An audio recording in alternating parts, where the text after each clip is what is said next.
আসসালামু আলাইকুম dear audience, how are you? আশা করি আপনারা সবাই ভালো আছেন। এই কোভিড-19 ভিতরে আমরা সবাই ভালো থাকি সেই দোয়া করি। আজকের ক্লাসটি আমি পার্সনের উপর নিব। পার্সন গতদিন নিয়েছি, পার্সনের দ্বিতীয় ক্লাস আজকে। পার্সন সাজানোর নিয়ম, সেটি আজকের ক্লাস। আমরা কি জানি? পার্সন তিন প্রকার: first person, second person, third person. এখন ফার্স্টের এক, সেকেন্ডের দুই, থার্ডের তিন। আমি যদি একসাথে লিখি তাহলে কত হয় দেখেন, 1 2 3। আরেকটি লিখলাম 2 3 1। ওকে, আচ্ছা, এটা দ্বারা অর্ডার বোঝাচ্ছে। হ্যাঁ, যদি কোনো সাবজেক্টে পার্সন একসাথে আসে তাহলে আমি কিভাবে সাজাবো সেটি কিন্তু বিসিএস পরীক্ষা, জব পরীক্ষা, বিশ্ববিদ্যালয়ে ভর্তি পরীক্ষা, এছাড়া এমনি ট্রান্সলেশন শেখার ক্ষেত্রে তো জরুরি। অর্থাৎ একসাথে যদি তিনটা পার্সনেরই সাবজেক্ট হিসেবে আসে, তিনটা পার্সনই, তখন আমি কোন নিয়মে সাজাবো খেয়াল করুন।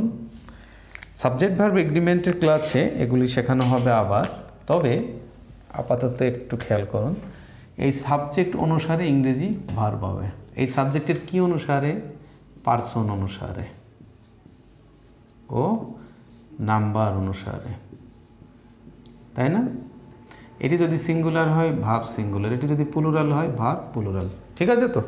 এখন কোনো একটি জায়গায় সাবজেক্ট আসছে তিনটা পার্সনের, তখন আপনি কিভাবে সাজাবেন আজকের ক্লাসের মাধ্যমে এটি জানা যাবে। আমি একটি গল্পের মাধ্যমে বলবো যাতে আপনার মনে থাকে। এই ফার্স্ট, সেকেন্ড, থার্ড, 2 3 1 এটা মুখস্থ রাখতে পারলে ভালো, তবে অনেকের কাছে কঠিন লাগে, কিন্তু একটি গল্প জানলে মনে থাকবে আজীবন।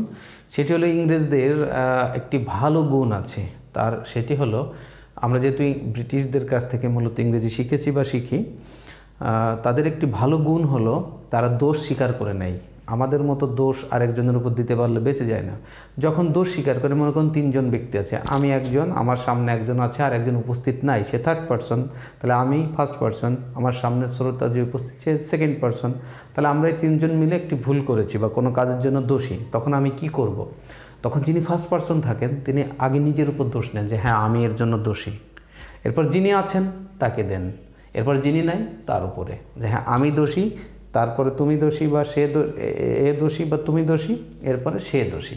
ঠিক আছে, এই গুণটা আপনি মনে রাখবেন, তাহলে আপনার মনে, তার মানে কি, দোষ স্বীকারের ক্ষেত্রে যখন দোষ স্বীকার হবে, অর্থাৎ দুটি কাজ পার্সন সাজানো, এক ধরনের বক্তব্য যেখানে দোষ নিজের উপর নেওয়া হয় বা স্বীকার করা হয়, সেই ক্ষেত্রে এই নিয়ম যে আমি ভুল করেছি, তারপর আমার সাথে ছিল এ ভুল করেছে, এরপর যে সে ছিল উপস্থিত নাই সে ছিল, অর্থাৎ থার্ড পার্সন এই কাজের জন্য দোষী।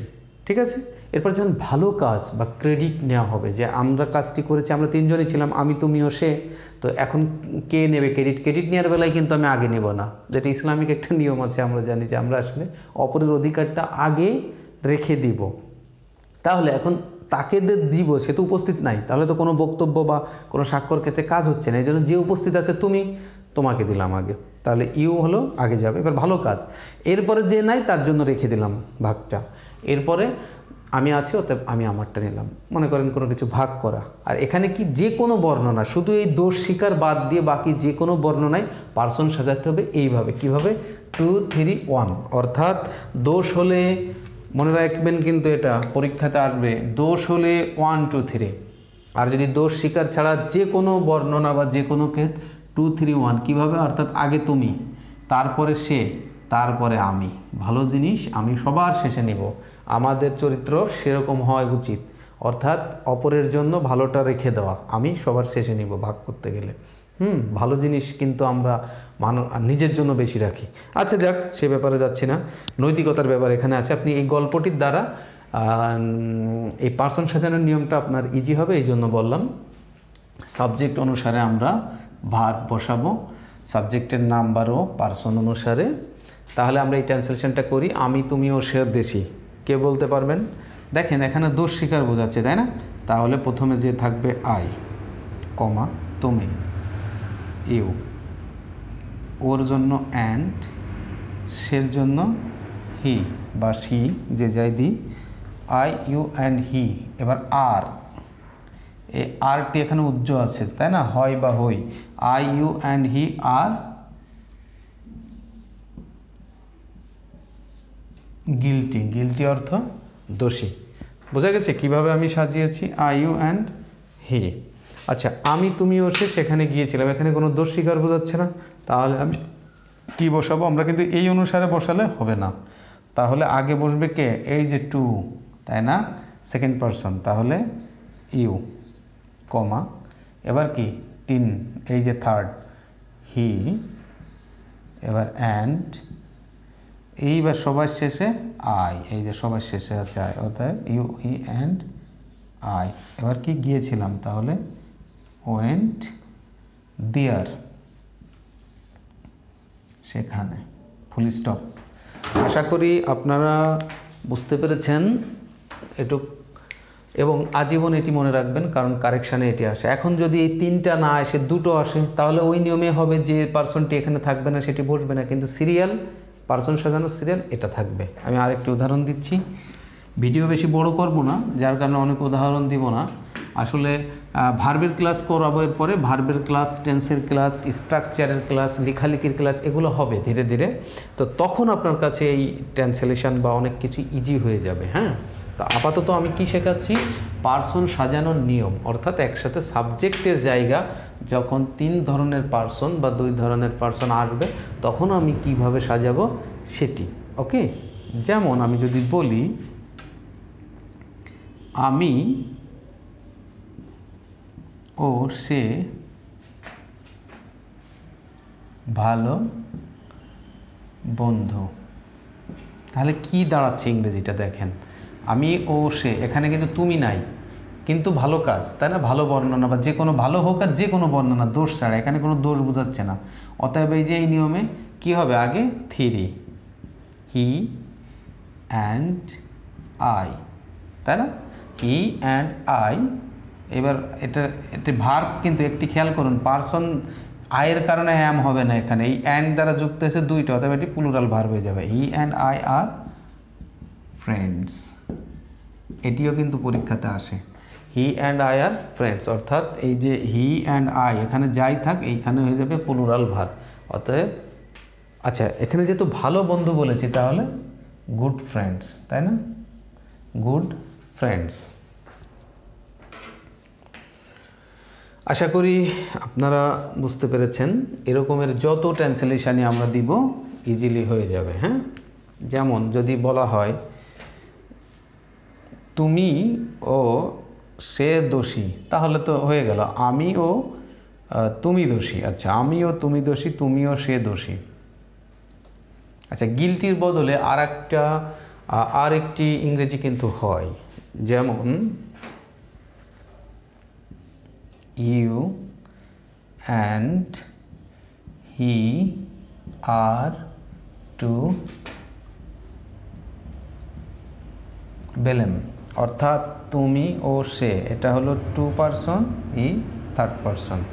তুমি ওই যে 1 2 3, তাহলে এখানে আমি নাই, অতএব দিলাম না আর টু বেলেম, অর্থাৎ তুমি ও সে দোষী, এই টু বেলেম অর্থাৎ দোষ দেওয়া, তাহলে এখানে ওই অর্থ আসবে যে তোমরা দোষী বা তোমরা হও দোষী। হ্যাঁ, সমস্যা নেই, একই অর্থ, বা গিলটি লিখলেও হতো। আচ্ছা, আই অ্যাম টু ব্লেম, আমি হই দোষী।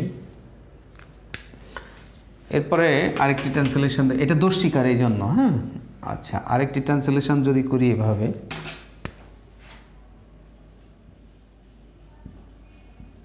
আমি ও জনি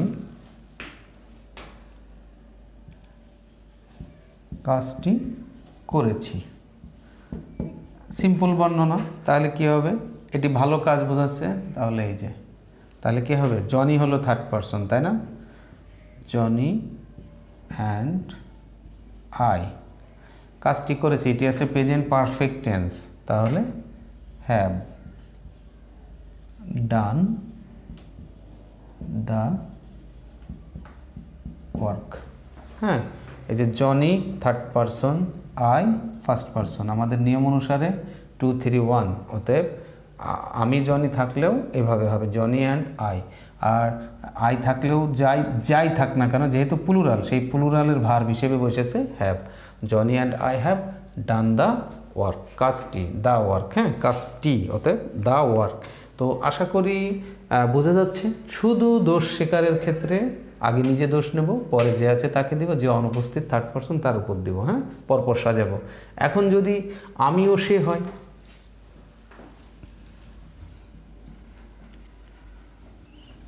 আমিও সে দোষী, কথাটি যদি এমন হয়, আচ্ছা অন্য একটা শব্দ দিই নাকি, আমিও সে ভুলটি করেছি, ভুলটি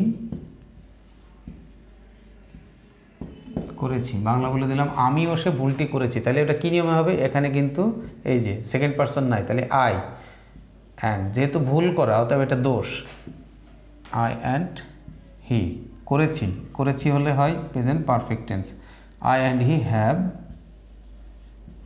ডান, ভুলটি, দ্য